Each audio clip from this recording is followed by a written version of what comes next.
All right, is there any questions I can go over on the homework? Do you see that anything that sticks out? 11. Okay, so we got that scatter plot. So what key information is missing from the scatter plot that might provide better understanding of the data? So it looks like they have education versus income. You might be missing some, though they say education versus income, you might be missing like the units of education. I think the income, we'd probably be safe to say that's probably dollars, but they don't have the units. And I know it sounds kind of goofy, but it's just a little thing that might be missing. So, and then number 12, the correlation of that, it's positive. It's positive, kind of cruddy. So 0.3, 0.4, 0.5, 0.6, somewhere in there. Somewhere in that range. And then 13, there appears to be moderate, so kind of okay in a bad sort of way, positive linear relationship between education and income. And then education and income are positively associated because the bar graph would, if you made the line of best fit, it would have a positive slope to it. And then one theory might be presented based upon the data that more education you receive, more income you'll make later in life. Does the scatter plot prove this? It doesn't prove it. There is evidence there is a linear relationship, but it's kind of a cause and effect. And I always like giving the one example. We all have the one friend. When you have the stories that start, I have a friend that. Well, I have a friend that dropped out of high school when he was a sophomore in high school, and he's a multimillionaire. So he would have been probably that big peak, made it through 10 grades of high school or 10 grades of school, and made a lot more money than most of us. He actually has a pretty rough life, and we always give him grief saying he could fall in a pile of poop and still smell like flowers. He has already texted us the photograph of, each day he texts us where he's golfing that day.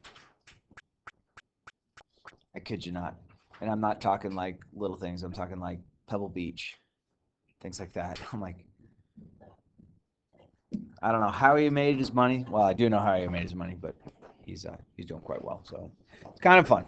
And he'll actually be in the Halloween story, which I will tell next week, which is always fun.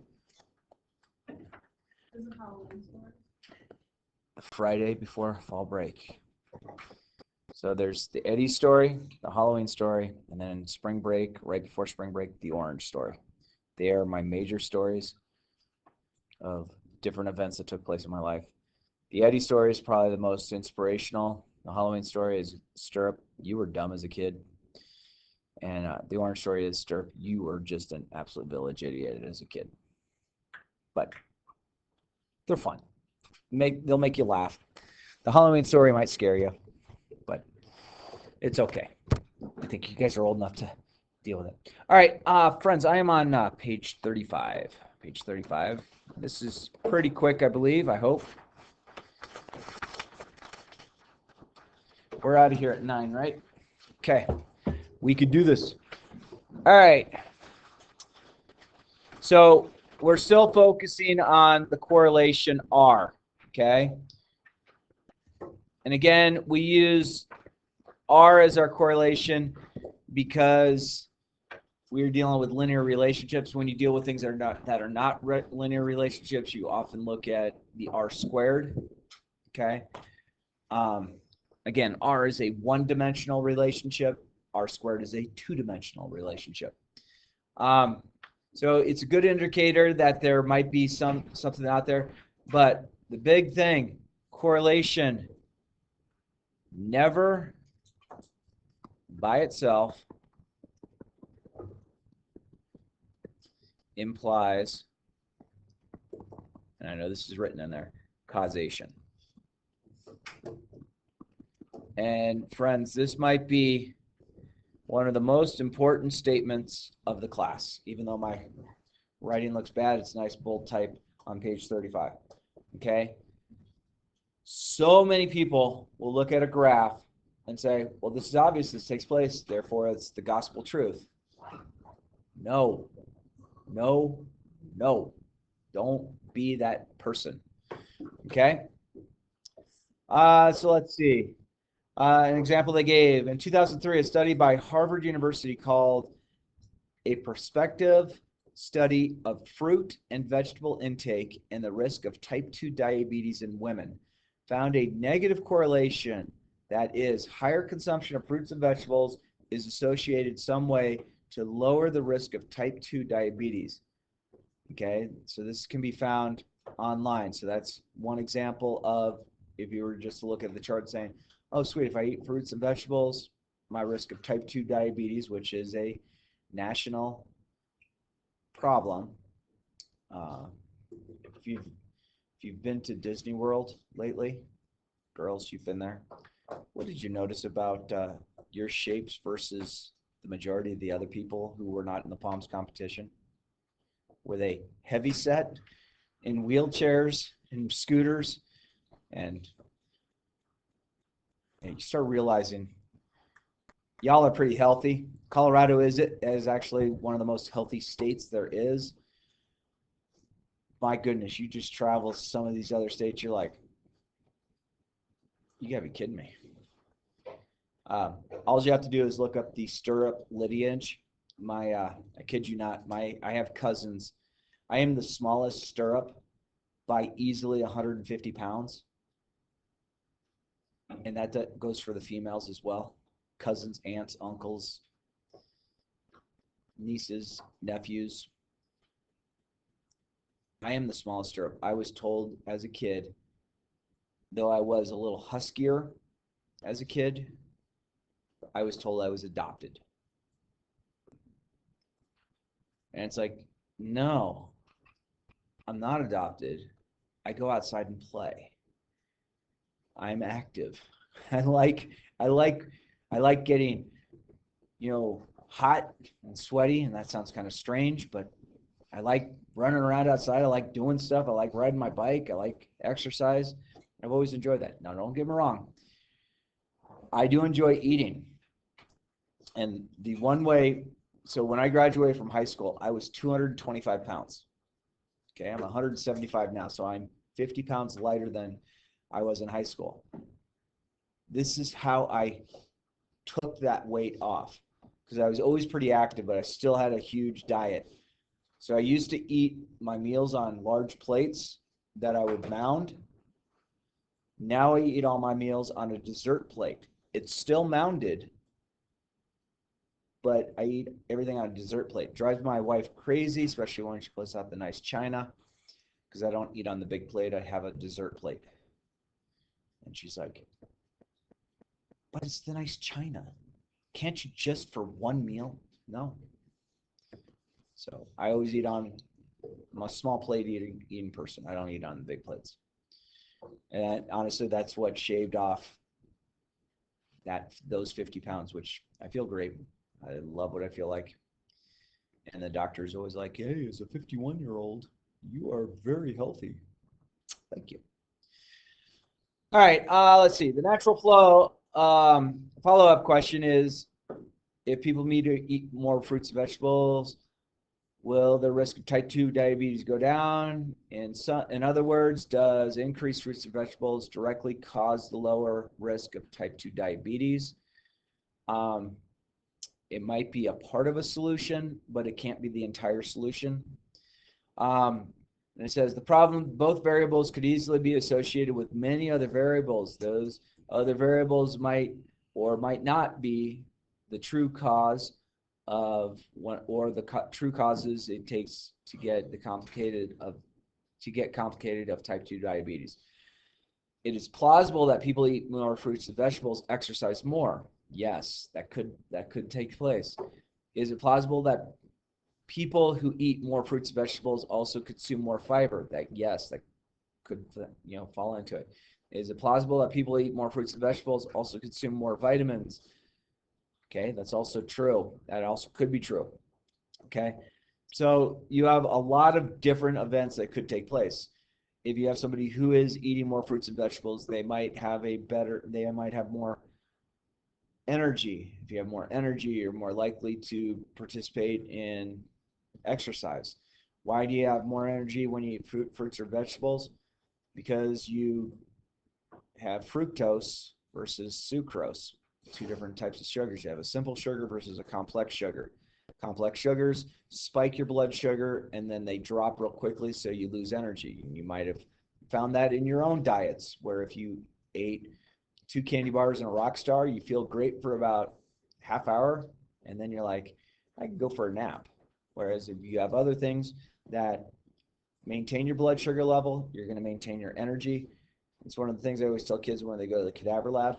Do not drink a rock star and eat a Snickers on your way to the lab. You will pass out. All the kids who have ever passed out of the lab have either had a really bad diet coming or ate nothing. So you want to have stuff that maintains your blood sugar. Another study in 2014 by the University of Minnesota examining the impact of later high school start times on health academic performance of high school students. This is a multi-site study, found that positive association between students who started school later in the morning and their academic performance and health.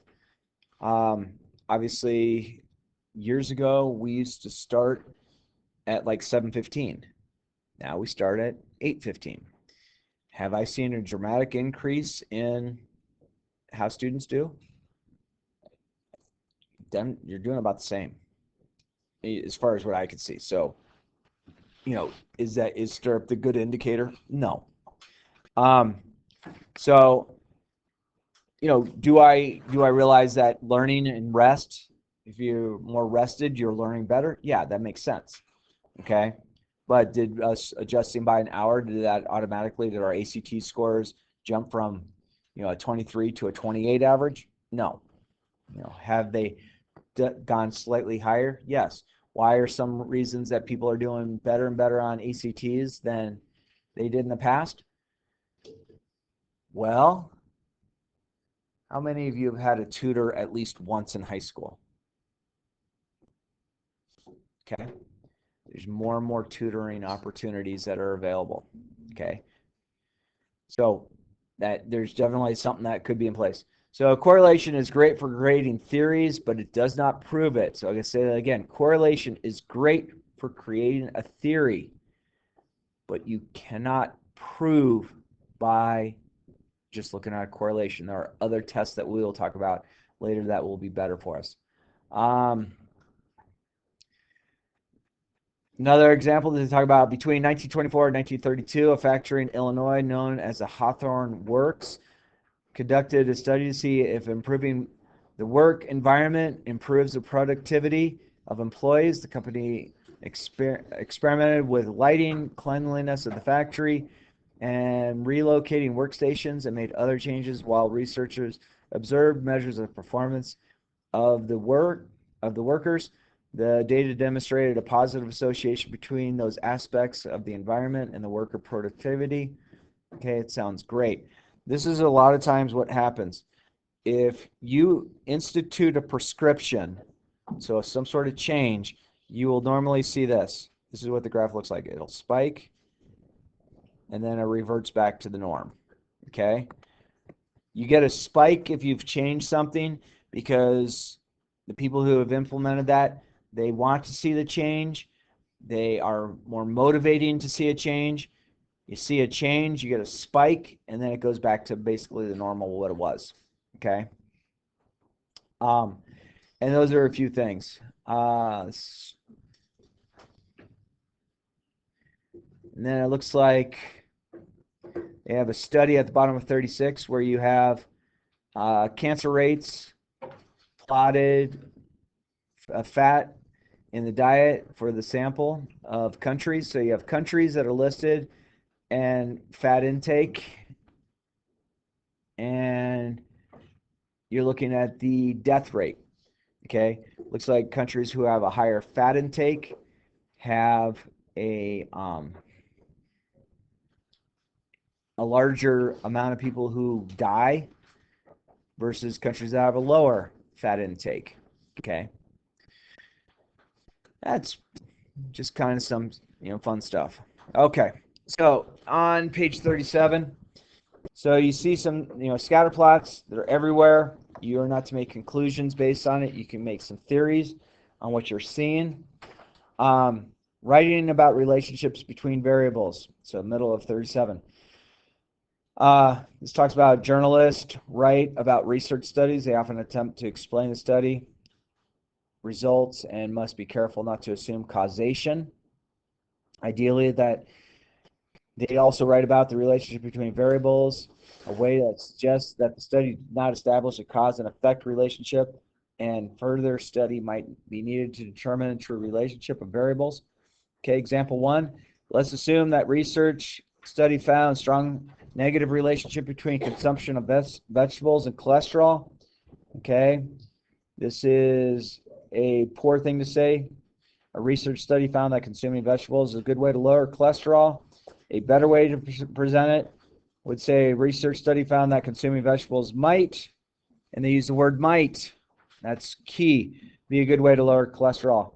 The best way to say it is a study found that high amounts of vegetables consumption is linked in some way to lower cholesterol levels, but more research is needed to understand the nature of that link.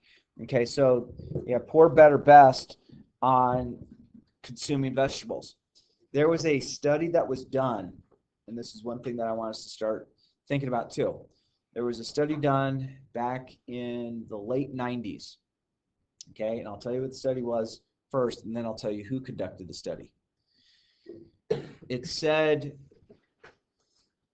drinking 1 glass of wine, which I know you guys won't do, but I'm just saying, drinking a glass of wine a day improves your heart health. Yeah, red wine. Yeah, it was red wine. Okay, pretty good study. A lot of people are like, oh, sweet. And then they look at it saying, well, the more wine I drink, the healthier I should be. Okay, so this sounds like a pretty good thing, especially if you consume wine. And I know you don't, but if you choose later in life of the legal age to consume wine, this is a study that you want to sit there and hang your hat on. Okay, now let me tell you who did the study. The National Grape Growers Association did the study. Did they have anything to gain by selling more wine? Yes. Okay. So, are there some positive effects from consuming fermented grapes? There might be some good effects to it. I don't know. But what I've seen in life, I think anything in moderation is probably fine. It's where you abuse it that it's not. I have when my urologist who comes in and speaks during the med class, he talks a lot about kidney stones. What causes kidney stones? Drinking coffee, drinking juice, drinking soda, drinking this, drinking that, eating this, eating that. It's basically everything is found to cause kidney stones. Okay. Unfortunately, the majority of us will develop kidney stones that will pass easily because they're small enough to get through our ureters to our bladders and then evacuate out of our body. So we all have kidney stones. There's a few of us that might, later in life, the kidney stone doesn't want to leave the kidney right away, so it meets other friends. They get together, they form a big colony, a small little pebble, and then it gets stuck in your ureters. What does a kidney stone feel like? It hurts. Especially if the doc says, yeah, let's see if you can pass it. It hurts. Let's go and take a camera and stick it in a region that is normally an exit only, and let's try and break it. Thank goodness there's good drugs they put you on in order to do it. The problem is the drugs they give you could also cause kidney stones. So it's kind of a goofy thing. So that's what I have for you for today. Hope that was okay. Let's see. What homework should we do? You guys want a lot of homework tonight? Yeah, always. It's not too much. So we'll look at page 139 and 140 for your assignment for tomorrow. And if you owe me anything, let's start getting things taken care of. We do have homeroom today, or advisory, or whatever we call it. So you're always welcome to come here if you need to make anything up with me, or if you just want to come chill, because it's not as fun in yours. Not that mine's a bag of laughs or anything. So, but that's what I got. Sound good?